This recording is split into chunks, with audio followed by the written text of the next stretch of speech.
abusuafo me obi akwa ba de ba DKTV GT so ene de ebre aso se da chenye kwaku ede nsem a etodwa na wotwetwa me fa Ghana football ho ede bre na hwefo ene na tifo we de World Cup no yawie nti afisem nko a ye du mosuko ye bebo wura ba bia tentem so ye bo awura otuado coach otuado aso ye former coach de ma the senior national team the Blasters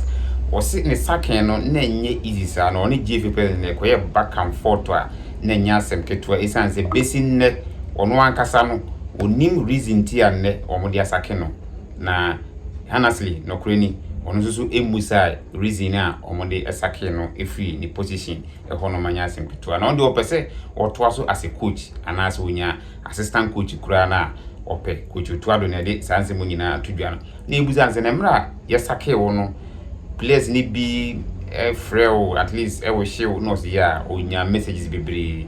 over base 50 messages ni WhatsApp ni ade even players ya wa meto mo Blaster camp kura no ebi mu e wo she no currently o mo na e wo ho so ebi mu so e wo she no ni ade a chese obia e chese odoso nko so e de ma no yebeka Derek Lucasen abranti she go against Croatia sebeka ya as they say wo de nani actually Resta ewo Serbia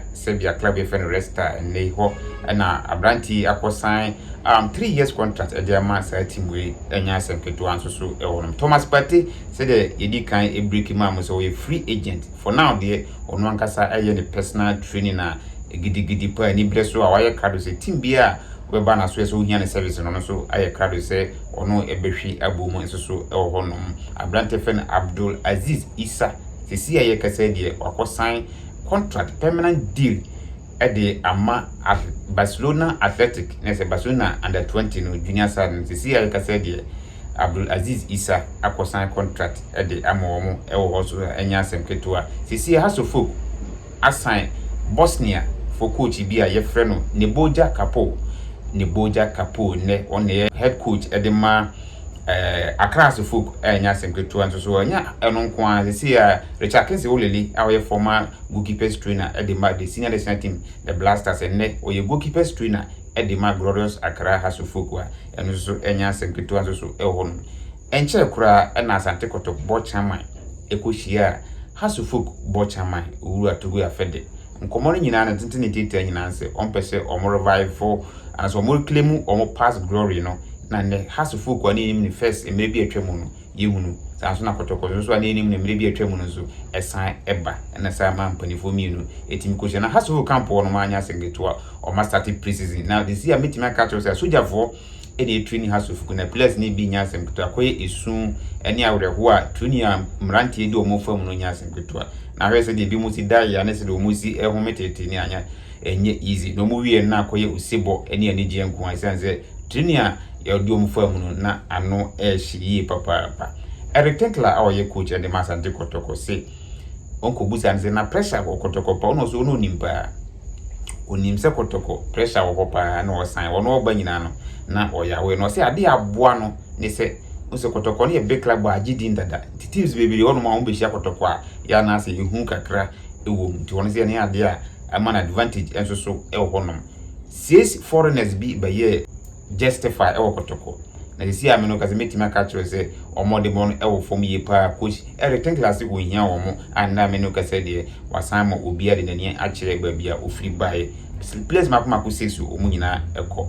Sharif Mohammed former player de Asante Kotoko ne yete se nkofo bi lenkene with haso folk na ndokre be ne unos o dabi ontimi ko bo haso folk because no ankasa no ye da high Kotoko supporter as see ade ontimi enkosia kan de ma haso folk da on de Kotoko nana ope Eric Tenkler say see idea obetima ka kire se Kotoko players ikuta no quality ni all form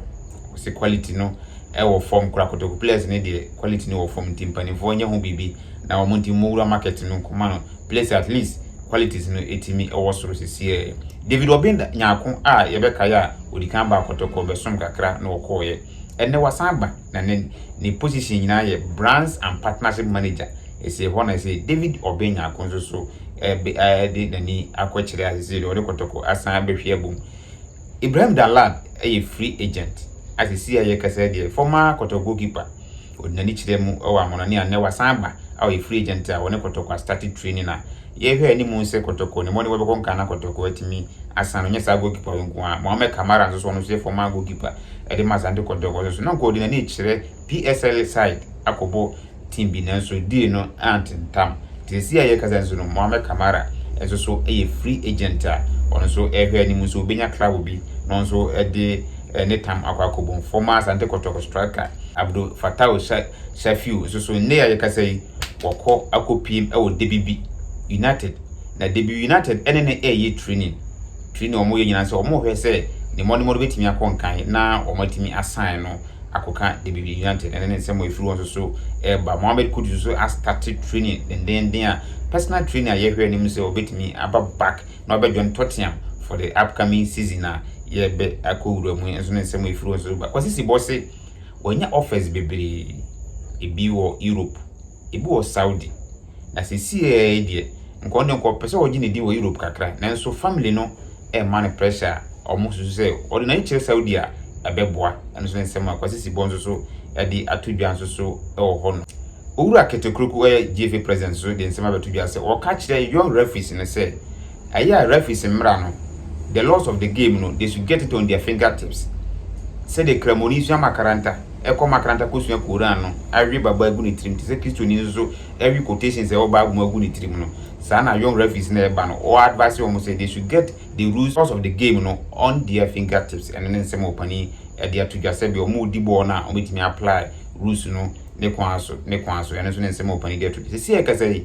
TNA Park TNA Sports Stadium e watakwa CAF agiatum say even youth games CAF youth games ebetimi abo no honom sa so na women national teams so ebetimi abo mo qualification wo na esi anzo mo san to mo nchine say Midiama ebetimi asina kan in terms of Africa campaign na obekọ no Midiama betimi abone African Cup no hono ma ene so ne assemda ya ten hono nya asem ketua FC Samates ene ya yekase o makosan Sefi All Stars omo defender ye fe no Prince Afum ono aso ne captain de ma Sefi All Stars ene Prince Afum abepim Samates ya wabesan contract 3 years edi amasamas den enso so hono ma enya sekra preseason matches no course preseason players the teams ni bi preseason mo bo friendly matches bebre na se 2nd August Sunday Heart of Lions any nations edi boom Lagos Stadium a enso preseason friendly a omode so ma ho den ahwe upcoming season no se nduru hono na omo so preparation no towards league ni atimi akonkan enso so hono ma nya sekra de obi ebusa ne se Black Queens ye man bonuses na ye Blaster senior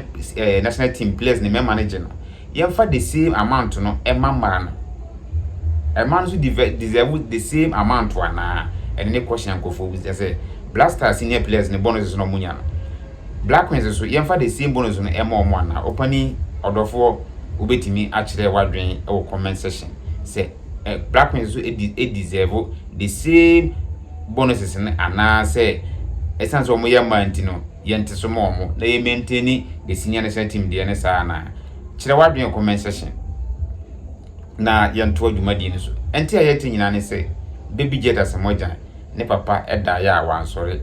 waka nchina gu papa yi atwene ni ahwedan se de ye kan no opani edi de Mr. Joy Jan Bafo Mensa ene nsemo a ene abetudwa dachi ne kwaku edi bi abeso na hwefo eni na tiefo aha ene brebe ba dachi ne kwaku komodi masi o DKTV GT so obaso na ebre ne bredi kan akura wonya subscribe e wo video na se share video no send them afoforo no mso ntensemo a etwabu Ghana football. Until then, stay focused and stay blessed. I love you all. Bye bye.